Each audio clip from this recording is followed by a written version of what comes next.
flight stayed on strange time.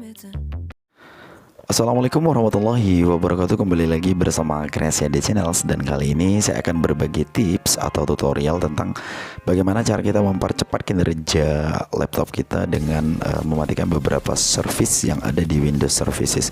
Untuk teman-teman yang belum tahu arti Windows Services, teman-teman bisa klik di bagian pojok kanan atas atau kiri atas ya nanti teman-teman, karena saya sudah upload video sebelumnya. Dan untuk itu teman-teman silakan masuk di kotak pencarian, tuliskan kata services dan klik aplikasi service, dan teman-teman akan dibawa ke halaman ini. Berikut beberapa service yang perlu dipertimbangkan untuk dinonaktifkan. Oke, yang pertama ini adalah secondary login teman-teman ya. Jika yang pakai komputer hanya kamu dan tidak ada user account lainnya, maka lebih baik teman-teman disable fitur ini. Namun lain halnya jika teman-teman misalnya memiliki user account lain, misalnya dengan kredensial administrator, maka jangan matikan service ini teman-teman ya. Nah, jika teman-teman memang butuh atau jika bukan teman-teman saja yang menggunakan laptop atau itu bukan laptop pribadinya teman-teman ya, jangan matikan service ini, karena nanti itu akan dijadikan sebagai admin atau administrator gitu kan. Jadi teman-teman tidak perlu matikan ini. Tapi jika hanya teman-teman yang memegang laptop ini, alangkah lebih baiknya untuk dinonaktifkan teman-teman. Jadi caranya bagaimana?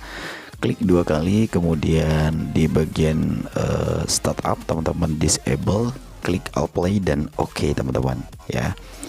Nah, ini udah selesai ya.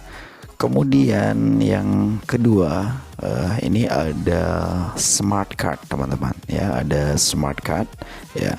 Nah, service card ini biasanya digunakan untuk mengakses kartu yang dapat dibaca oleh komputer, dan biasanya smart card ini memang dibutuhkan hanya oleh perusahaan-perusahaan besar. Jadi laptop teman-teman itu tidak akan mengalami masalah jika service ini teman-teman abaikan atau teman-teman disable ya. Tapi sesuai dengan kebutuhan lah teman-teman ya. Jadi kalau teman-teman nggak butuh misalnya terhadap hal ini ya, silahkan di disable saja. Teman-teman klik 2 kali di bagian ini, contoh seperti ini, dan kemudian teman-teman misalnya disable, klik apply dan oke teman-teman. Sekali lagi, kalau teman-teman memang butuh terhadap hal ini ya silahkan diaktifkan kembali gitu ya. Ya seperti itu aja konsepnya.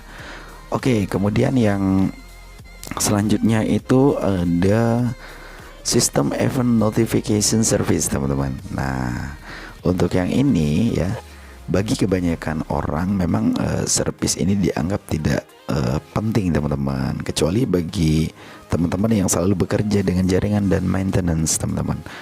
Nah, untuk teman-teman yang selalu bekerja dengan jaringan dan maintenance ya, service ini tidak perlu dimatikan atau di disable teman-teman. Jadi kalau teman-teman butuh terhadap hal ini, teman-teman bisa disable misalnya. Nggak butuh gitu. Kalau memang nggak butuh silahkan di disable. Kalau memang teman-teman butuh itu silahkan di enable kembali. Jadi simpel aja. Kalau memang teman-teman pernah disable karena belum butuh pada waktu itu, jadi teman-teman bisa enable kembali jika teman-teman membutuhkan service itu ya. Nah, minimal untuk mengurangi beban kerja laptop kita teman-teman. Nah, sekali lagi, kalau teman-teman butuh lagi terhadap service ini ya teman-teman tinggal enable kan kembali gitu.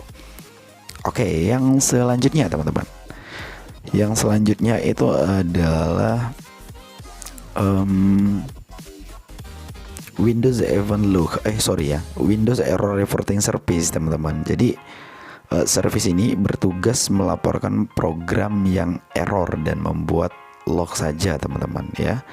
Nah, ini sekali lagi kalau misalnya setiap waktu misalnya kalau ada error atau program yang error, kemudian ada pemberitahuan, kemudian kita harus tetap melaporkan hal itu, ya teman-teman silakan biarkan gitu. Tetapi jarang sih ada orang yang setiap waktu harus melaporkan setiap error yang terjadi di laptop. Tentunya nanti kita akan membuat laporan atau melaporkan hal itu ke pihak perusahaan gitu teman-teman.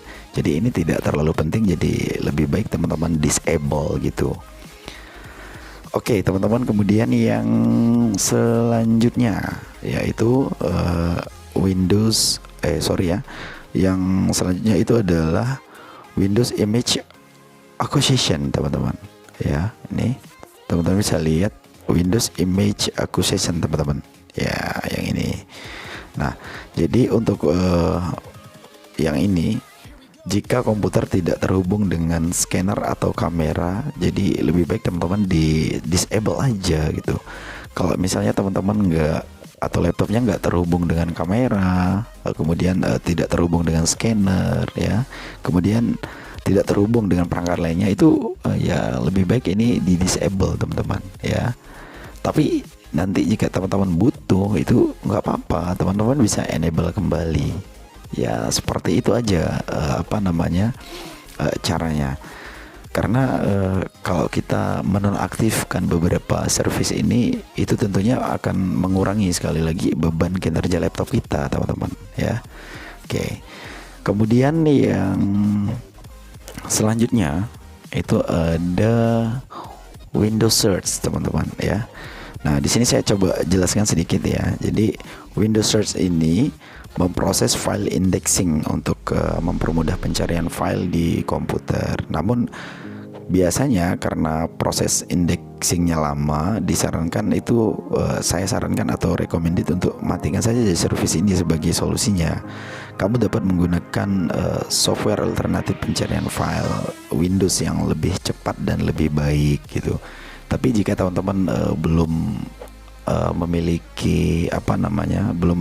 memiliki aplikasi lain, itu ya nggak apa-apa, teman-teman silakan aktifkan gitu ya.